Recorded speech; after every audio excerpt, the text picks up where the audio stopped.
The following is a Hoop Ball presentation.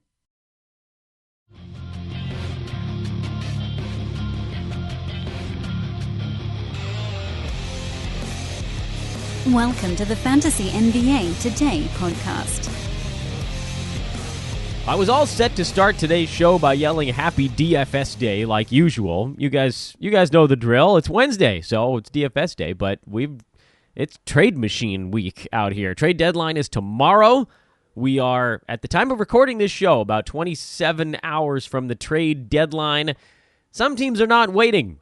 The Clippers being one of them, the 76ers being on the other half of that. We have rumors swirling. We have low-level guys moving mostly related to the Detroit Pistons.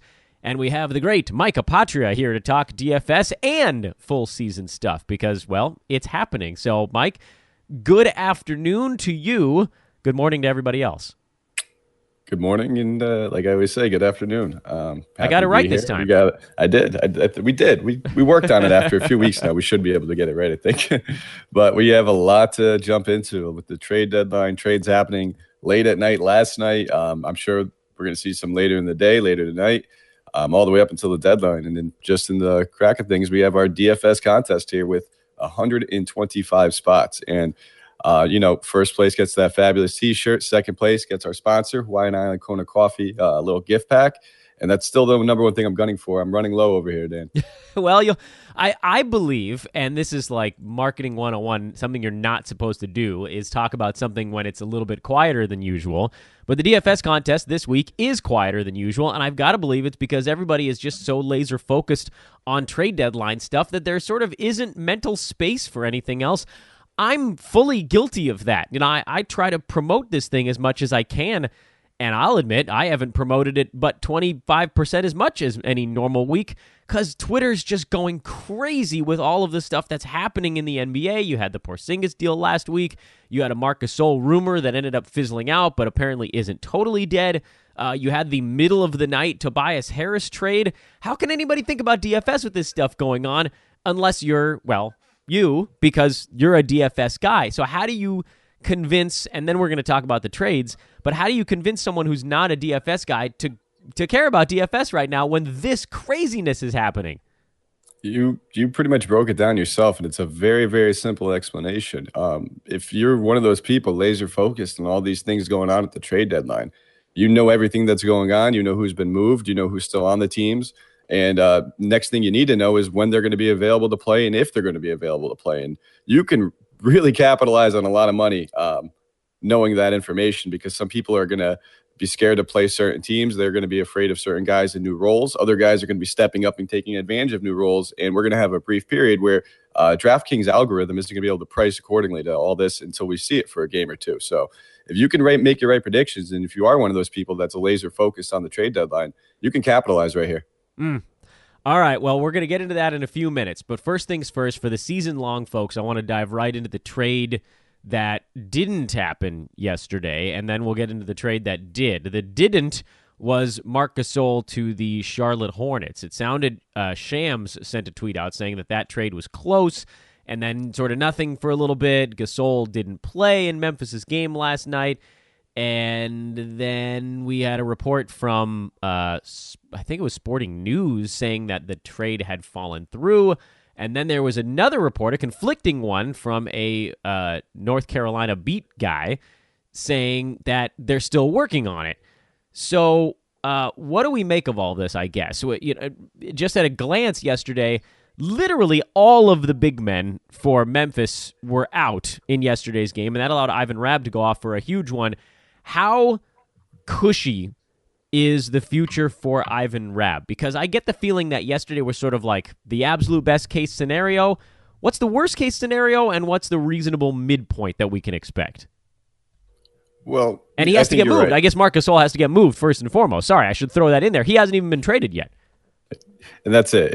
It's Marc Gasol on the move. And we did just probably see what was best case scenario, him starting center, playing over 30 minutes. Alongside of Jaren Jackson. But we have to understand if this trade with the Hornets did go through, odds are another big man was coming back in return, most likely like a Frank Kaminsky, Hernan Gomez, somebody a little bit young with a little bit of upside that they'd still give some minutes to as well. So I don't think he's a long-term option, but if they're going to keep fiddling him for sitting him out for tonight and tomorrow, or they're not playing tonight, but I don't know if they're playing on Thursday, that's our best case. I think it's kind of just juice the orange while we could, and it might have been that one night is the only time that we could have. So is there a universe where Memphis says, Joakim Noah, you're barely going to play the rest of the way, whoever we pick up? What if it was Bismack Biyombo? I mean, would he be potentially a buyout candidate? I forget how many years are left on his contract, if any, after this one. Is there a world where Ivan Rabb could get up to 25, 26, 27 minutes a game? He could, but it's going to be hard with both Jermichael Green and Jaren Jackson Jr. Green's not healthy right now. His knee injury is kind of flaring up again, but odds are it's still a good chunk of season left. He could get right, and Jaren Jackson's still the future guy there, and he outplayed Jaren Jackson on that given night. I don't see that happening every night. I think Jaren Jackson's still going to be the guy going forward, and we're also talking in a what-if scenarios if Marc Gasol even does get traded. We all think he is, and we all hope he does, but we've seen many times and times before at the trade deadlines, teams get stubborn. They end up not wanting to cancel out. They'd rather sell the tickets knowing that they can finish it with Conley and Gasol or one of them. So they're still the fan favorites there. Everybody still has their jersey and still wearing it to the stadium. So my question for you is, and I'll give my answer first, if you have 4 moves to use this week, would you use one of them on Ivan Rabb in the hopes that this thing does turn the right direction and leave him with value the rest of the way? I am using one of my 4 moves, but it's certainly not a set in stone thing. Are you on the no side of that one? It really depends on who you're dropping one for the move. I know that's the cop out kind of answer, but it really does matter because I really don't envision his upside really being there for me. I mean, he's a guy, his per 36 numbers, they're steady. And this year they actually shown his per 36 is 17 points, 12 rebounds, but it's only 0.7 blocks. So you're not going to get the defensive stats that you're looking for. And at that point, we've seen guys pop up all over the free agency lately, like Jahlil Okafor, who are doing the same thing with solidified upside. And looks like they're going to be locked in for the rest of the season to that role. So if you have a choice of you're dropping Okafor for him, no. If you're dropping a guy like Isaac for him, no. But you got to have somebody on the end of the bench that if you want to take that shot, I'm not going to knock you because there's going to be a lot of guys flying left and right that we're going to be running the waiver wires, taking speculative ads on, hoping that something pans out. Okay, so you're more concerned about the guy being dropped than necessarily the one out of your potential 4 weekly moves getting used up. You're okay with using the move, just don't drop someone that's useful. Yes, and that's my point, because you might only get, for all we know, one solid game out of this, if any. It's a what-if situation still. If we hear Gasol's gone, then that's a way different, it's a different scenario. And even at that point, I'd still, like I said, take the guys like Isaac and Okafor over. Those guys are probably already taken off your waiver wire, but they're also probably end of bench guys for a lot of teams right now because they're in the past 2-3 weeks, the way that we've seen these Denver guards just pop out of nowhere due to the injuries. And like I said, Okafor, Isaac's back into the scene. We have Karis LeVert returning from injury. So there's a lot of waiver wire pickups that are going to be used. And you kind of have to evaluate, is Rob's upside worth anything over any of those guys? So what do you think? It's impossible to know, but you're a betting man. So am I. Do you think Gasol and or Conley are getting moved before the deadline? Do you think they can get rid of them? For me, I think it's either off or nothing. It's, you know what I mean? It's either both of them are gone or they both stay. And at that point, there's already suitors. It's kind of just, I feel like they're feeling out other offers at this point because there's plenty of interest. Don't get me wrong. The Pistons are interested in him, in Conley. I believe the Jazz were interested in Conley. The Kings were interested in Gasol. It looks like Charlotte might not be done dealing. Who knows? And those are just 4 teams that we heard about. There's probably a lot of other teams behind the scenes making stabs at it too. So I imagine that they're either going to go take the route where they, get rid of both of them, start the tank, start the rebuild, or, if they don't hear the offers that they like, they just hold on to these guys and, keep their fan base happy for the rest of the season. But I don't see where that gets them. It sounds like guys like Jermichael Green and Justin Holiday are also on the block for Memphis. So those are guys that I think you're also keeping an eye on. Justin Holiday's been playing really well lately. I've been a little bit more nervous on that front. I love him. I picked him up a week and a half ago, so luckily he's sort of already on my team. I don't have to use a move if I was going to go get him. But if he gets moved, he's likely moving to a place where his outlook is worse. Right now, his outlook in Memphis looks pretty good, doesn't it? Yeah, he's getting all the minutes he can handle right now. Even when Kyle Anderson returned for that short period, he was still getting minutes. So I don't think that's going to be the case. We saw that the case over there in Chicago, and even then he kind of made up for his poor shooting, percentages with the games where he had tons of steals, extra rebounds that he probably shouldn't have playing in a fast-paced offense. So it's likely wherever he goes, he's going to be like the 7th, 8th guy off the bench. If it's a contending team, I assume only a contending team is going to trade for him right now. Right. Yeah, that's a good point. So we'll keep an eye on that one. Obviously, we'll have more on anything that shakes out with Memphis during the trade deadline live show tomorrow, which, Mike, you will indeed be a part of. That'll be fun. I think you got the early shift, right? Well, early for the West Coast. Yeah, it's early for you guys. I'll be 4 cups of coffee deep by then, probably. Yeah, all hyped up, waiting for trade deadline stuff. Just tweaking over there on your Hawaiian Isles. Okay, so the trade that did happen then, and I'm not, of course, talking about Reggie Bullock to the Lakers. I'm talking about Tobias Harris, the middle-of-the-night trade from the Clippers to the Sixers. Philly pushing their chips in a little bit on this one, sending a couple of firsts back to L.A., one of them, I believe, protected. The other one not. I didn't dig too deep into the pick side of this because, frankly, from a fantasy perspective, I don't care that much about that. Reality perspective, yeah, that's an interesting side note. This is, I mean, we can try to soften the blow a little bit, and it's not the end of the world for Tobias Harris, but this is a big hit on him to go play now. In LA, he was the number 1 option in that offense. In Philly, he's the number 4 option. And that's, I guess, if you count Ben Simmons as less of a passer, more of a scorer. I think best case scenario now, you're looking at a number 3 option. This hurts for Harris, doesn't it?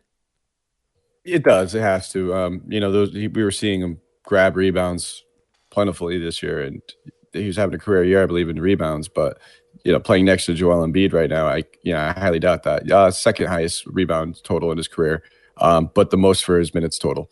So he was averaging 7.9 rebounds this year. I expect that's got to drop to 5.5, 6, right around his career norm. It could be getting even lower because Ben Simmons is a guy who can clearly clean the glass as well. And his scoring is definitely going to drop. The only thing I could say that would be a positive is maybe we see his percentages rise. Maybe his field goal gets over that 50% mark. Right now, he's just a tad under it. So, I could see it getting up there a little bit more, him finishing at the rim, getting better looks beyond the three-point line. He's already a great three-point shooter. He's shooting 43% from three-point land. And now if a couple more of those looks are open, I'm not expecting him to come out here and be a 45, 46% shooter, but we might just see him be a little bit more efficient overall as a shooter. Yeah, it's tough, though, man. This is a guy who doesn't rely on steals and blocks generally for his value. It's all about percentages for Harris. Points, rebounds, percentages are outstanding. He's shooting 88% at the foul line. I can't help but think that the opportunity that presents itself in Philadelphia, it's not the same kind of offense. There's a lot of Embiid in the post. Simmons is setting things up where, Harris is averaging almost 3 assists per game with the Clippers this year. They're a freewheeling, wide open kind of offense. And I'm a little worried that he's going to... I mean, look what happened to Jimmy Butler when he went to Philadelphia. Yeah. He's sort of finding his spot now, but it's been a big-time transition, and to me, Butler had a game that probably translated easier because he was all about steals beforehand and passing. And yes, I will say he has begun to settle in, but just from an opportunity standpoint, I don't mean to be all doom and gloom, and I know a lot of the notes out there are like, Tobias is going to take a hit, but because of the percentages, it's tough for his value to really come down. But when you have those amazing percentages, the fact that he's been doing it on a high volume is part of why he's been so freaking good this year. I mean, he's the number 24 guy in 9-cat this year, Mike. I got to think he slides back towards that maybe top 45, top 50 range. Am I aiming too low now? I think top 40 is probably where I'd picture him landing because, like I said, he's not going to shoot better percentages from the three, but only taking 5. Sounds kind of stupid, but he's only making 2 of them. He's shooting good, but I expect him to be more efficient and take a lot more shots from 3-point land. I mean, him and Redick are basically going to be the floor spacers now in this offense. Those 2 guys are gunners, and they could both hit threes at a high clip. So they're going to have plenty of opportunity with the spacing on the floor. So like I said, his points are definitely going to dip. His assists are going to dip. Every counting stat is going to drop. But don't be too scared where you're going to go sell him for a guy that has a little bit of upside. He's still going to be a top 40 guy. I'm a little upset. I had him everywhere. I drafted him. I loved him.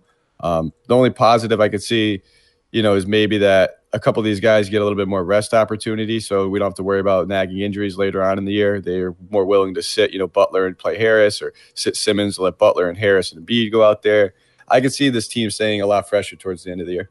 Would you take a guy like, I don't know, Eric Bledsoe? He's number 37. I'm just looking at guys in that range. Jason Tatum, he's 39. Buddy Hield is 36. Would you float those guys out there for Tobias Harris? Maybe if their owner is getting a little nervous? If I had Jason Tatum, I would. Okay. I would definitely do that just because he's kind of almost in the same situation, except at this stage of his career, I believe he's a worse player than Tobias Harris. I'm not saying anything bad about Tatum. I think he's going to be, future All-Star. But at this point, I'd rather have the third or fourth fiddle in the, being Tobias Harris and Philly's offense than the third or fourth fiddle in, that Boston offense, because it can be anybody on that other than Kyrie. It's the second guy's anybody. It's random on any given night. And I know that for DFS, it's like just last night. It's really tough to try to peg who's going to have that big game. So, I'm probably more on Harris than him. Hield, he's got some love for us over here at Hoop Ball. We love that guy. I'm still very high on him. Again, that's a tough call. I probably would just stick with Harris because, like I said, we know what we're probably losing from Harris, and at that point, whatever we're losing is very, very equal to these other guys, but he still has elite percentages. All right, so you still would lean Harris basically for most of these guys I've mentioned in that mid to high 30s range. You think? Who was the other one you said? I'm sorry, you said Hield. Bledsoe was the other one. I was just throwing out guys from the 35, basically in the 35 to 40 range. You still like Harris? Bledsoe, I would. If I'm the Bledsoe owner, I would definitely move him for him. That's a tougher call though, because he's been a little inconsistent at points this year, but he's really been turning it on of late. And I think this Bucks team is going to make another move. So that's something we have to keep in mind. You might want to just be a little hesitant before sending out too many trade offers until we see how things wrap up after the deadline. You could take advantage of it, but it could also really bite you if you end up moving a guy that you weren't too confident in, and all of a sudden the guy ahead of him gets traded, and now this guy's seeing 35 minutes, and you just moved him for somebody else. So you could get yourself into trouble trading right now. Just be very hesitant unless these guys aren't on the move, or if their teams are not looking to trade. That's the only time I'd really, really feel extra confident, because I wouldn't be surprised if these Bucks get another top tier player. I'm not going to say like another superstar or anything, but another guy that could definitely cut into some usage. So it sounds to me like your move here is actually on the more safe side of things, where you'd actually, instead of maybe trying to pick on a Tobias Harris owner, you'd rather just let the situation play itself out and maybe not take that chance if your team is in good standing. What if your team is struggling a little bit? Would it be a time to roll the dice, throw some low ball offers out there for owners who have guys that are on the move? Maybe, let's say I have Tobias Harris, Mike, and you're trying to pry him away from me. What's the highest guy on your team you'd be willing to part with to buy Tobias Harris low right now? Did that question make sense? It was sort of a circuitous route to get there, but would you give me a top 40 guy for him, or is that too much risk on your end taking back Tobias Harris when you don't really know what he's going to be? That is to say, are you confident enough to in Tobias Harris maintaining top 40 value where you'd part with your own top 40 guy? Maybe there's a better way to ask it. Yeah, that's a good way to say it. I would say no at that point, because you have to understand it. The guys you named, I wouldn't trade for. If I had Harris, I wouldn't give him up for these guys, because I just want to see what's going to be. So you're still on the Harris side with those guys? I'm still on the Harris side, but at the same time, if on both sides, it's going to be a tough trade for both owners to make, because you also want to see. This is a buy low point for Harris. Right. If you have Bledsoe, if you have one of these top 40 guys, you don't want to offer a top 40 guy for him, because you think that Harris owner's panicking. Look at, he's averaging 20 points. He might get down to 14, 15, 16 now. So you also want to see where his head's at. So you're not looking. I'm not one of those guys that says aim low, because you'll just, tick off every owner in your league if you're lowballing everybody. But start with maybe like a top 50 guy, see where that gets you, or maybe go for that 2-for-1, because, I'm panicking a little bit, but not enough to just hit the panic button just yet. All right, I got the perfect question. I got the perfect question for you. Would you trade away D'Angelo Russell to get Tobias Harris right now? That's a great question, because I am very high on selling D'Angelo Russell. This is the perfect time to do it. LeVert's coming back right around the corner. We remember these two guys. We have to find that number, but Russell must have been like a top 60, 70, 80 player when LeVert was actually playing. He was really struggling because LeVert was basically taking control of the team and really blowing up this year. I would do that. You're probably getting better percentages and nearly close stats and everything but assists, better rebounds, very close in 3-pointers. So that's a good call, I think, honestly. I mean, if you have guard depth, that's it. Josh Richardson, would you take him or would you take Tobias in this moment? I'm still leaning Tobias. Richardson, he's another guy I love too, but he's a little inconsistent, and we're seeing a lot of bodies come back. And Spoelstra's out there; he's tinkering with the lineup, starting Olynyk. So we don't know what's next. We don't know what this team's going to do, if they're going to bring anybody in. It looks like they most certainly need to make a trade. I don't know for who, but they need to do something over there and switch something up, because they've been running the same like mediocre starting lineup even without Dragic in it. Hasn't really made any splashes. So I'm expecting them to do something near the deadline. I don't know how big, but they have a lot of wing depth, and we know that they're still dealing with Dragic's injury, and he will be back. Anything else that come of that Clippers deal with the 76ers? Obviously, you get the big usage guy going to Philly. Then you had all these. They got Boban too in the mix. Yes, I saw the trade. It scrolled across my phone. I was like laying in bed, and I almost cried. I was very upset because I didn't see Boban's name. It said Tobias Harris traded to the Sixers. I was like, if they split these two best friends up, the NBA is just not right. This is not right. This should not be. The NBA should do the Chris Paul and just veto this, making sure it does not. And then I saw his name come across like 5-10 minutes later. I'm like, there's a God out there somewhere. He did a good job. He did a good job today. He did a good job. His name is Elton Brand, I think, in this instance. Yeah, that's it. You brought him. And that's probably the number one thing that convinced him. Let me just have my best friend with me. I don't care if you guys play him 4 minutes. So what about the other side? What about the Clippers now? Moving Tobias Harris moves their number one option on offense. I mean, you could argue that when healthy, Gallo was up there with him, number one. I was like 20 points and 19 points between the two guys, whatever you want to call it. Gallo will eventually come back. For how long and when, we think it's going to be this week. It might be tomorrow. But you got to assume that he now is on the trade block, and you've got to assume that guys like Avery Bradley and Patrick Beverley and Marcin Gortat, anybody basically who's got more than about 2 years of NBA service time, is probably on the trade block for the Clippers. Do you think any of these other guys get moved leading up to the deadline? Yes, I do. You could tell they're kind of positioning themselves in a way to make a stab, or at least to show potential free agents over the summer that they're going to be able to afford, and not only afford, but ready to bring in a few max contracts and do something in LA. So, yes, I do think that maybe not bring any big names in, but they're going to do something to get books. Maybe they might take on somebody else's player for a pick or two. They've been stacking a few picks, it looks like. So, those picks are going to be easily tradable as well if they do want to bring in a stud.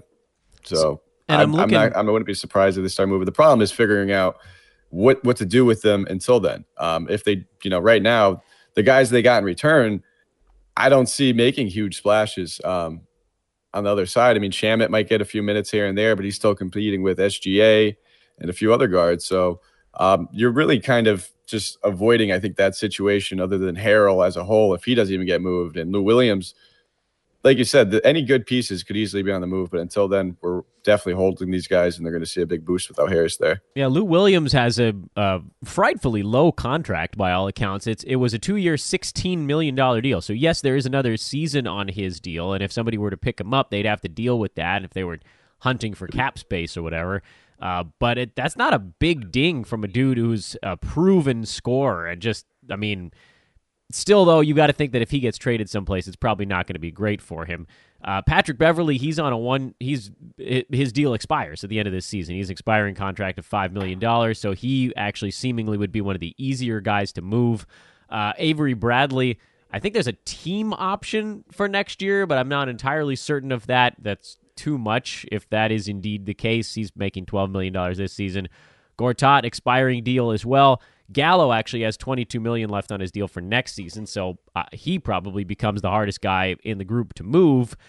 And then you got SGA and Harrell are probably the two guys the Clippers are trying not to move, I would think. Does this move for LA signify that they're ready to give Gilgeous-Alexander consistent minutes the rest of the way? Because he's been yanked around a little bit this year.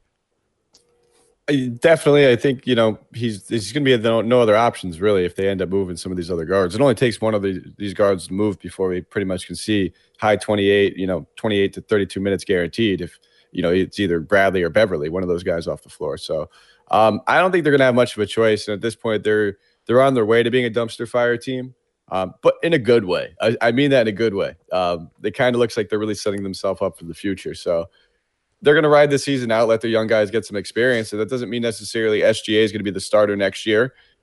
They might have enough money in this offseason to really bring some contenders in and really do something. And SGA could still be one of their valuable sixth men coming off the bench of the future. Man, Jerry West, huh? What a guy. But he unloads Blake Griffin last year to get out from under that obscene contract. And then the guy that he got in the Blake Griffin trade, he unloads for multiple picks. He's a wizard. It was a genius move, and a lot of people they weren't too thrilled about it at first. They even at the draft, Shai Gilgeous-Alexander, he was a great pick. A lot of people were like, "Who is this guy, though?" And he's really wheeling and dealing. He's stacking picks. He's setting them up to have plenty of money to spend in this summer. So this team's gonna be it's gonna be weird. It's weird. The Clippers might be relevant again. I can't wrap my head around what an amazing move this is to try to set your team up to go get some big free agents, to set them up with a bunch of picks if you need to try to build a team around free agents. Jerry West just took a team that's 30-25 and is the 8th seed in the brutal Western Conference.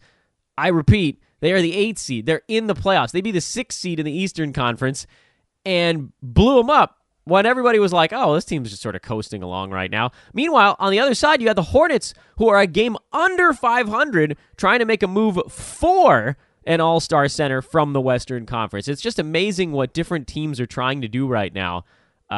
Kudos to the Clippers, man. Sometimes you got to make the tough decisions, and this is obviously one of them.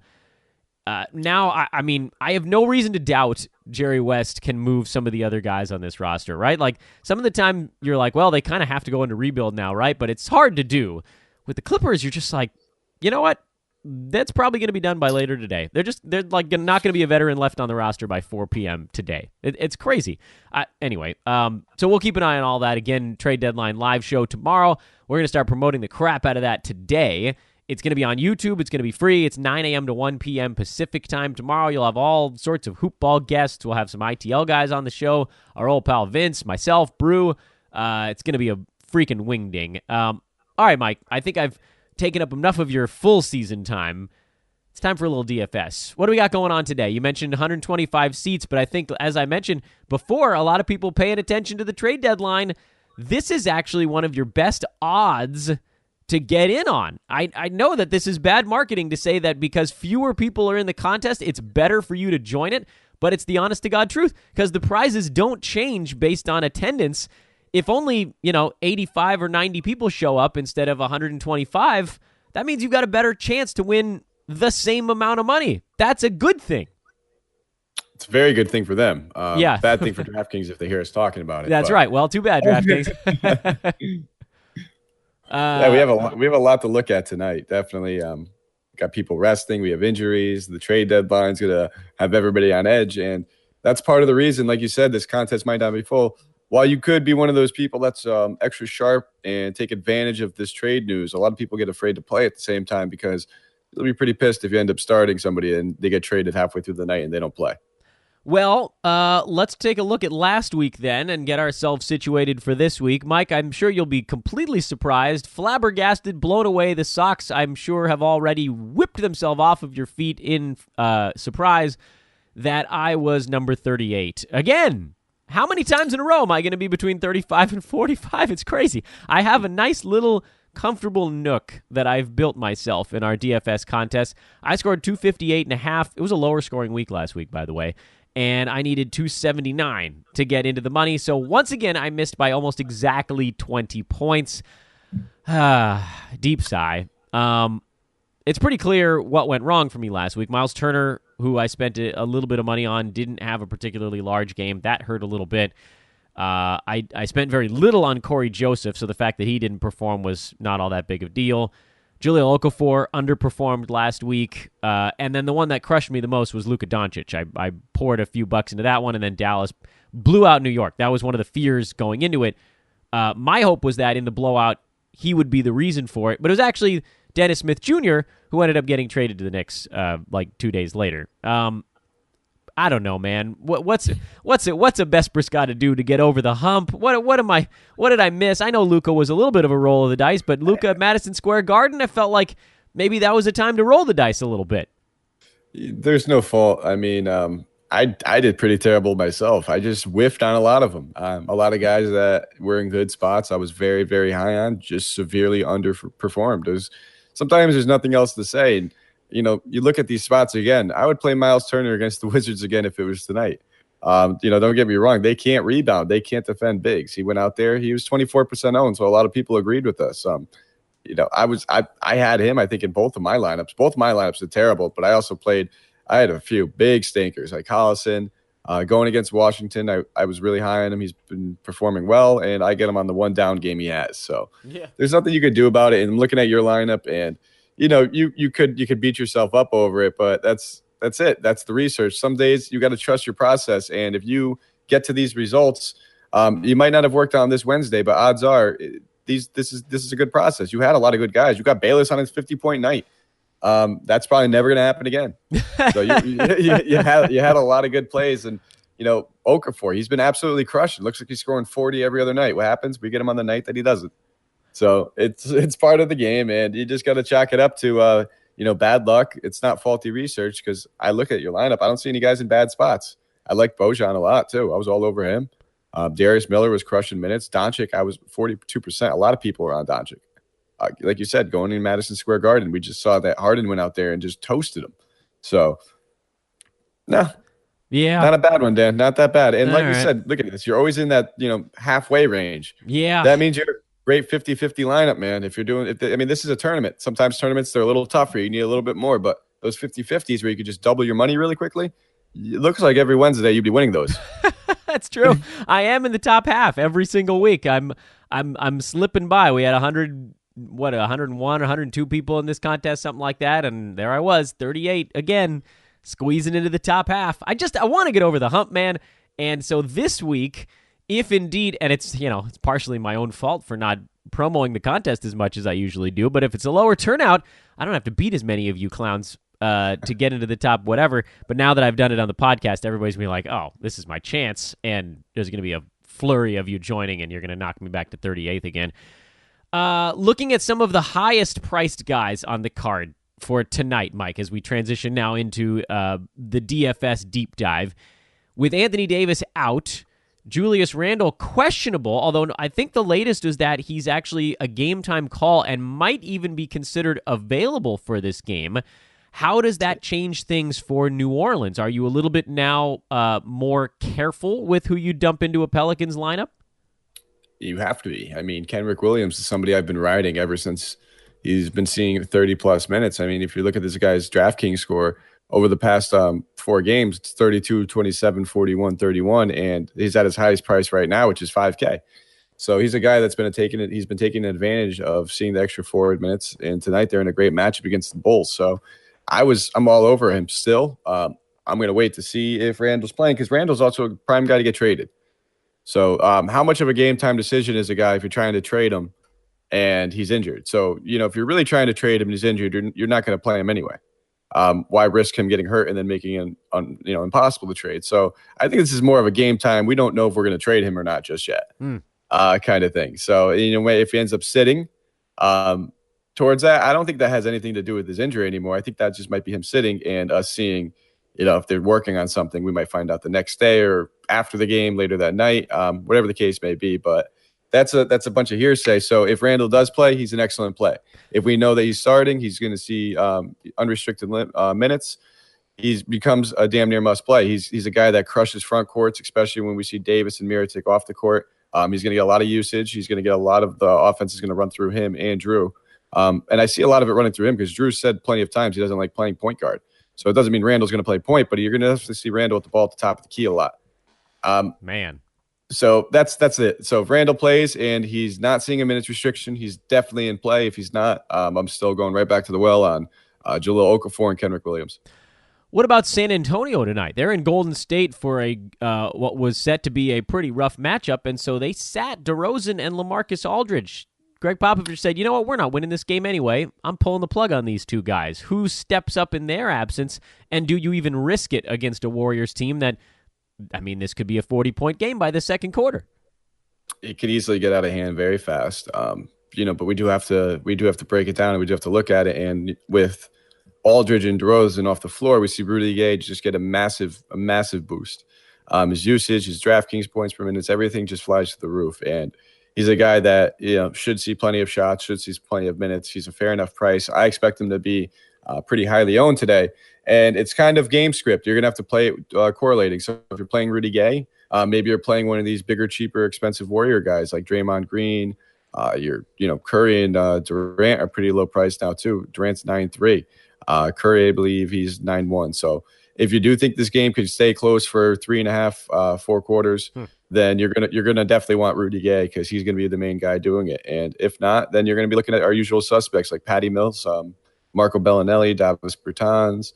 Those guys that we could feel comfortable are going to get at least 20, 22 minutes, 23 minutes, regardless of the blowout. Even if Aldridge and DeRozan were playing, Patty Mills and Bellinelli and Bertans are right around that 20-minute mark. So I expect these guys to see at least a few more, even if the game gets out of hand, potentially 30 if it stays close. So those are the two guys I'm most appealed to. It's going to be Patty Mills and Bellinelli with a little love for Bertans, not too much. Would you ever? This is more of like a DFS existential type of question.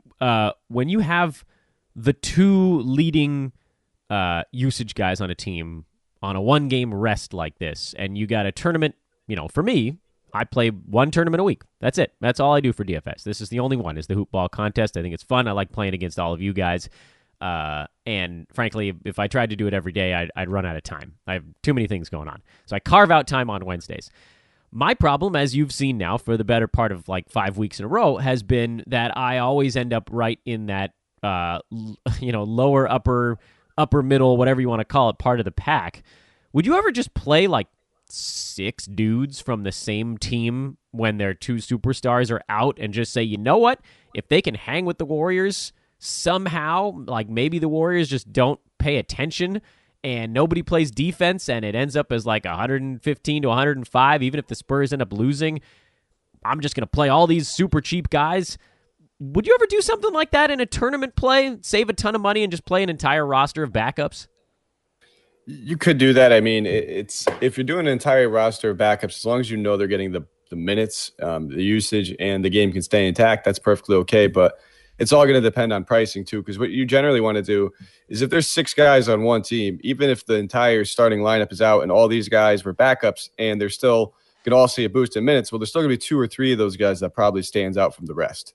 And those are the 2 guys you're going to want to pair with the other, let's say 3 or 4 guys that are on the top of the slate score-wise. So it's really trying to get that combination. And you've probably heard me say, and you might have seen me do it. I mentioned on Twitter a lot of the times when we see the other night, for instance, when Kyrie Irving and Marcus Morris were out. Well, that's 2 big usage guys. So now you got to look at Rozier, Smart, Brown, Tatum, and Horford. All 5 of those guys could easily go off. They're all going to see a big boost. But do you expect all 5 of them to have those huge games? No, probably 2 or 3 of them. And it's pegging that right 2 or 3. That's really hard to do. And yesterday, I got pretty lucky. And it wasn't even on purpose. I managed to avoid Horford and Rozier in every lineup I did. Somehow. It seemed dumb. I'm getting ready to lock my lineups. I'm like, this just does not seem right. But Rozier's a little price raise at 6,700 on DraftKings, and I knew everybody was going to be going Horford's way. And I once I heard that the news over there in Memphis, it just seemed obvious. Just go right to the Memphis guys and then go straight to Karl Anthony Towns. Would you try any Jakob Poeltl tonight? It's kind of getting cute. I think if you want to go there, I don't mind it. It's because he's right in that same price range. If we look at these cheaper guards too, so it's kind of whatever way you want to go. He's 3,200. He's going to be competing with Bertans for minutes. Pau Gasol, I wouldn't be surprised if he even comes off the bench and plays 15, 16 minutes, making a little zombie appearance out of nowhere. So I probably wouldn't lean that way, but if he's the last guy in your lineup, there's probably worse things you could do, at 3,200. So let me run the math for you right now, since I'm looking at it while we're talking, and these are these weird things in DFS that tickle me a little bit, and you're just like, Dan, come on, let's get focused here. Bryn Forbes, Patty Mills, Rudy Gay, Davis Bertans, Jakob Poeltl. If you played basically the entire Spurs list of backups, you'd still have 28,300 DraftKings bucks on 3 remaining slots. So I just gave you 5 Spurs, and you could spend. You got almost. Well, let's see. It does it for you. You got $9,400 a pop to spend on your last 3 spots. I mean, that's the ultimate scrubs and stars lineup, right? That it could easily be. So the way I break this down is, so if you're going to play 5 Spurs and you look at those 5 Spurs and you could say them again. Would you be happy or surprised if all those guys got you 30 DraftKings points? I'd be completely surprised. You'd most likely be happy with that. They'd all be on fire. Yeah, other than Rudy Gay, I guess. They don't really have an upside probably much higher than that. And now you have 3 spots where even if those last 3 guys get you 50, you still only have a score of 300 total. So it's really kind of capping your upside. So you really want to take a chance and hope for one of those guys, instead of them all getting 20 or 30, to get 40, and another guy gets 15, and you get the guy that gets 40, and you hit that guy right, because gotcha. That's where you capitalize. Okay, so it's better to actually just sort of, and it's not, for me, it's kind of like closing my eyes and picking between 2 things, because it's like, all right, do I want Patty Mills or do I want Bryn Forbes in my lineup right now? They're both hovering in that 22, 23 range lately. It's better to pick one and hope you pick the right one than to play both and sort of cover your losses. Playing both is actually more like a 50-50 move, it sounds like. Yes, or like if you're making multiple lineups and you want to try one guy in one lineup and another guy in a different one. But it's not always guessing. Like I said, sometimes it's as simple as just doing the research. Yeah, and, for me, it's guessing. That was what I was saying. It's for me. Oh, yeah. Yeah. Well, here, I'll give it to you right now. When all these guys are off the floor, Patty Mills has a usage rate of 25.5%. Marco Bellinelli's at 26.5%. And Rudy Gay's at 33%. Those are the 3 guys that are leading the team. Right underneath is Bryn Forbes, but the guys that are averaging the most fantasy points per minute are going to be Rudy Gay at 1.63, Pau Gasol at 1.31, and Patty Mills at 1.07. Jakob Poeltl does come in there with the nice fantasy points, 1.04, but he only has a usage of 15% while he's on the floor. So he's not really taking shots, so we're really hoping that rebounds fall his way. And it looks like they're playing Bertans by a slight tick a little bit more than him, and we could just see them go really, really small here. I wouldn't be surprised if the Warriors end up sitting somebody like Draymond or Cousins, and then we just see, a little bit of like Pau Gasol, Rudy Gay, Dante Cunningham kind of lineups and vice versa, stuff swapping around like that. Man, I'm going to do something weird tonight. I can already tell. Just from talking about it, I can already tell you I'm going to do something stupid.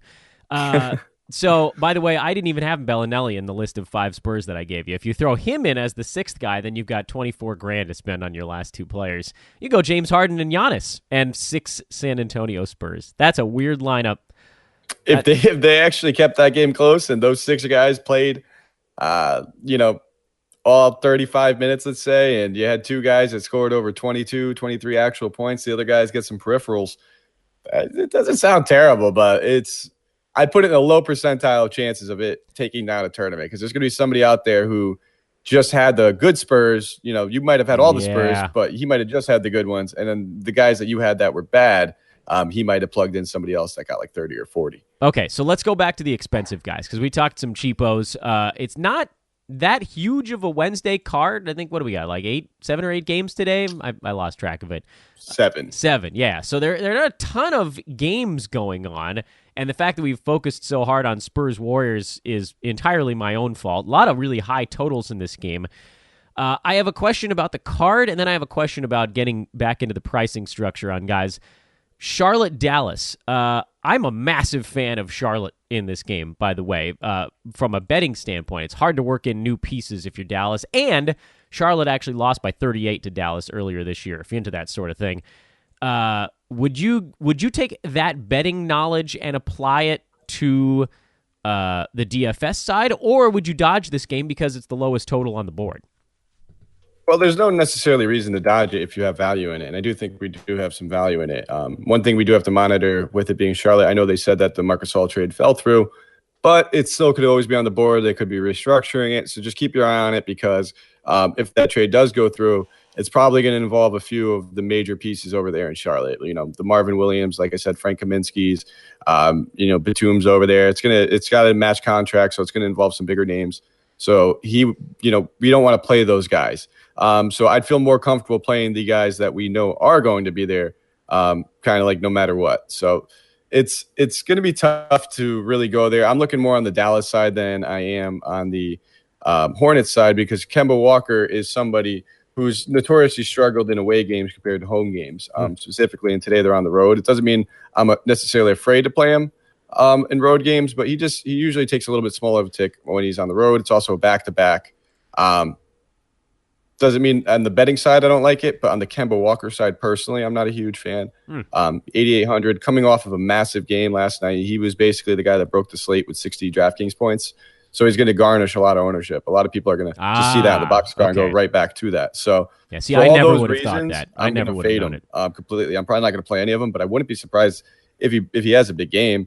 But you got to take a betting perspective or a gambling perspective, like you said, and play the odds. And in my head, breaking it down like that, I think I have a better chance of winning money avoiding them than if I were to play them and kind of follow the crowd. Okay, so let's talk expensive guys, and then let's talk mid-range guys, and then we'll wrap this sucker up. The expensive guys on the board, who are a few that catch your eye that are, let's say, 8,500 or more? So 8,500 or more, we have plenty of options to look at. My favorite being obviously a guy that's going to be heavily owned tonight. He's going to be Jokic. He's 10-6 facing Brooklyn. They get absolutely demolished by centers. Paul Millsap still questionable. That is, if Paul Millsap is is out, we can probably go back to either Lyles or Plumlee. And sometimes getting the value, like Plumlee, I think it's 4,400. If he goes out there and puts up another 40-point game, and even if Jokic puts up 50, he's half the price, less than half the price. So it's really going to be evaluating that. I'm kind of hoping Millsap does play, and we just see Jokic start center and just tear them up. That's really what I'm hoping. I really love him. You got to look at Giannis against Washington. We know that Giannis has been really grabbing rebounds lately.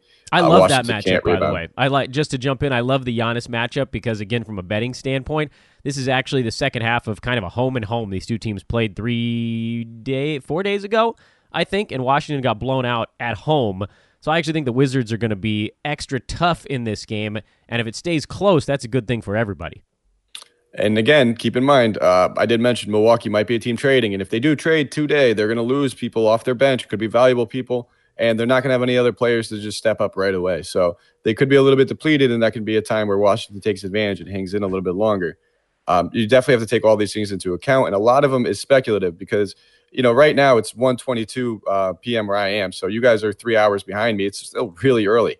We do not have a lot of the news, so this is a very early look. So when I'm out here and I'm saying all these possible scenarios and these possible cases, have a little notebook, write some of them down so that you don't forget them because if they do hit on the right ways, that's kind of how you capitalize. Not a lot of people focus on all these different scenarios, and we do have to monitor them all. They're all very, very important. It may seem small, but even the smallest bit of usage, and it's not always necessarily if a guy's out, which guy's going to step up is going to make the big difference. But we also have to look at, and we've seen in the past, is when a guy's out, who they're going to be guarding. So like I did it last night, yes, Marc Gasol and JaMychal Green being out, it gives a huge boost to JaMychal Green or to JJJ and Ivan Robb. Huge boost. They both crushed. But what you also have to look at is how is that going to help on the other team side? Now we have to worry about Karl Anthony Towns going against Marc Gasol. We got him going against Ivan Robb and a guy that gets into foul trouble every other game. So you got to look at every scenario around the game and kind of make your best judgment, especially around these studs, because we do have a few to choose from. And anytime Harden's on the slate, it gets you thinking, especially now that they kind of dropped him back down to 12-6. He's definitely in play still. The Harden with guys around him stuff does scare me a little bit, but Chris Paul played in the last game and he still had 72. That's a lot. Still got that 30-point streak going too. I don't think he wants to end it anytime. All right, he has to. What about as you move a little bit farther down? And I'm gonna keep the window. I'm gonna sort of buffer it with guys we've already talked about. What about in the 7 to 10 range, 7 to 9.5 or something like that? Okay, yeah. So when you're going mid. down a little bit, you basically get into Doncic now. In Doncic territory, he's all the way priced up at 95, and it's obvious reasons. This is one I'm having a tough time with because, at this point, would I play Doncic or would I just, go down to one of the other guards I like or go up to one of the other superstars? And I think I'm going to probably avoid him. I might get him in one lineup, but just with the new pieces getting there, I kind of want to see how it shakes out. I'm not expecting Hardaway to come out there and chuck 20 shots or anything, but I'm also not expecting Doncic to pay off a 9,500 price tag by a whole lot. So I'd probably avoid him. But again, he's a guy, if you play him, I'm not going to knock you for it. If he goes off, I'm willing to eat that. I just hope that the guys I picked also go off. D'Angelo Russell is a guy that we always have to look at on any slate. Karis LeVert's right around the corner, but this kid is an all-star, and he's going to have another game or two, potentially even more without Karis LeVert coming back. So he might want to show off a little bit more. And it's a good way to get correlation if you did want to play Jokic and you want to see this game play all four quarters. It might have something to do with Russell, and pairing those two together can, win you some money.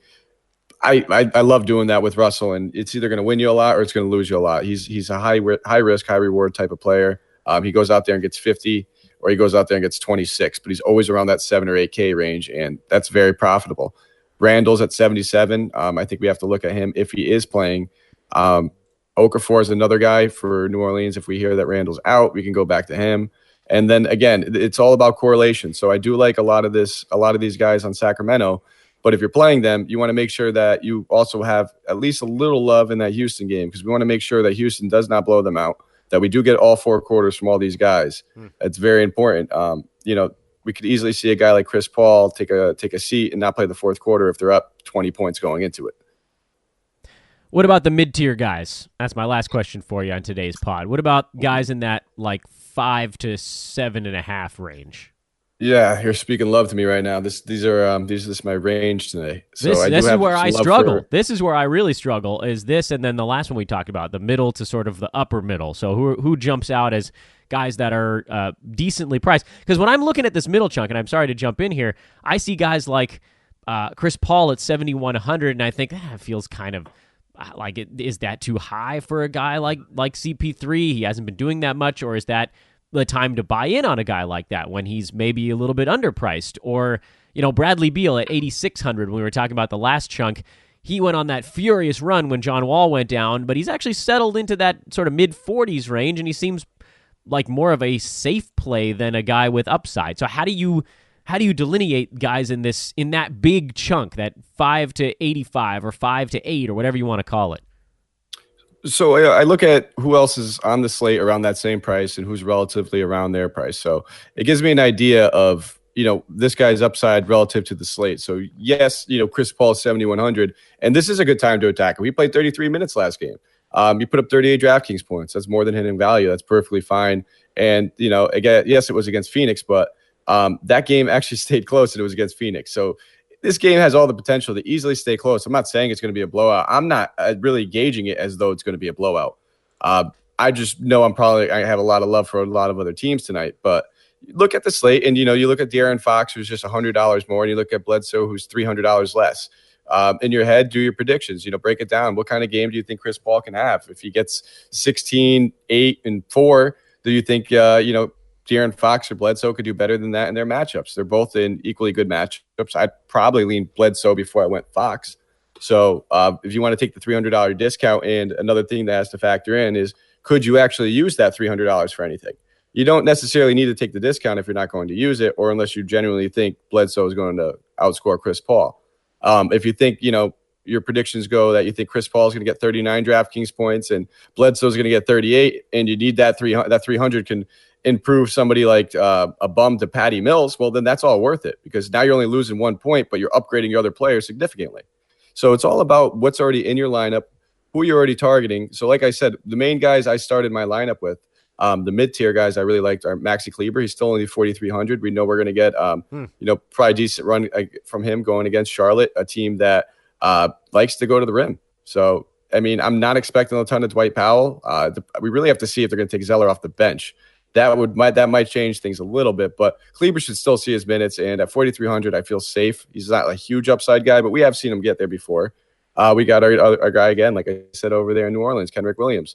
Another guy we have to monitor is 5K. I'm still fine with that price tag. Marco Bellinelli's cheap. Patty Mills is cheap. But then We have a few guys in the mid-tier, like you said. I like Zach LaVine in that matchup, 6,600. We know we're going to want some guys on both sides of the ball, and we know which guys are going to take advantage of the pace and the shot attempts, and I believe it's going to be LaVine and Markkanen. You can look at Portis off the bench too, but I just feel a little bit more comfortable with the guys that are actually in the starting lineup, who we know's minutes are secure. We know they're going to see 30-plus, like pretty much no matter what, and these guys should be able to run the floor, and this is going to be a close one. I wouldn't be surprised if this game goes to overtime, and now that I just jinxed it, it's probably going to cost me a ton of money.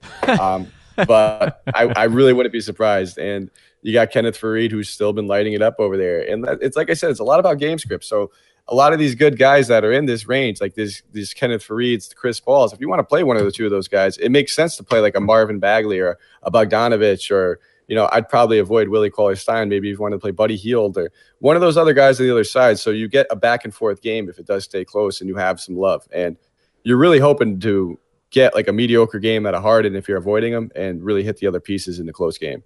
What do you think about, and you may have mentioned him in that, but I might have missed it, Drew Holiday on New Orleans? He's only $9,000, and he's sort of, last man standing out there. He's been pretty safely in the 45 to 55 range lately, no?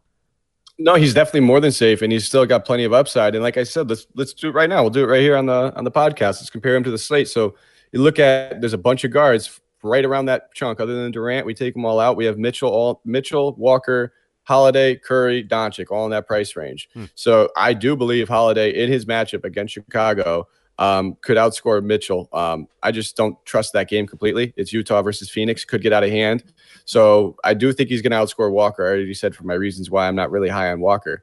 I do think he's going to outscore Curry, because I don't want to take the chance with Curry and all those other guys, and who's taking the shots tonight, who's getting the usage, how many minutes are they actually playing in a game where they probably don't need these guys to play more than 25.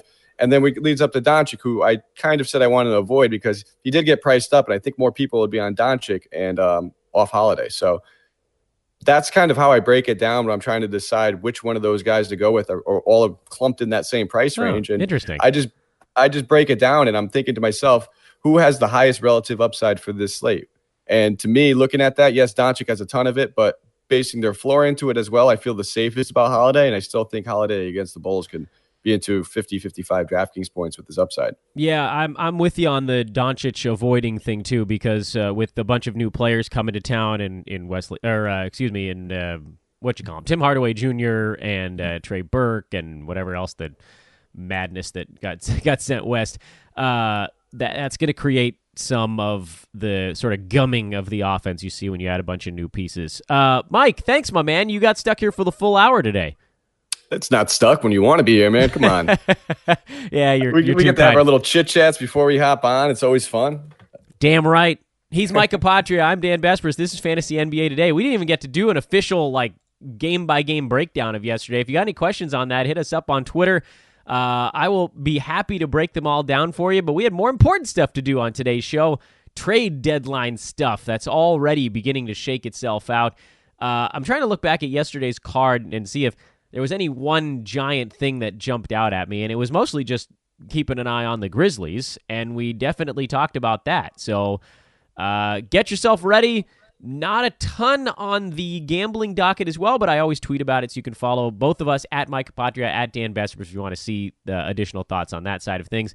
Thanks again to Mike. Have a wonderful Wednesday, everybody. Tomorrow, trade deadline live show. We will have a podcast, but it's just going to be a ported version of part of that live show.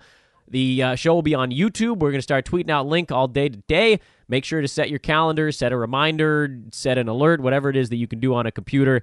Join us for some or all of that bad boy. Again, 9 a.m. to 1 p.m. tomorrow, right on YouTube. The Hoop Ball Trade Deadline live show. Commercial free for 4 freaking hours. Mike, thanks again. Anytime, Dan. Thanks for having me. Have a wonderful Wednesday, everybody. We'll talk to you tomorrow.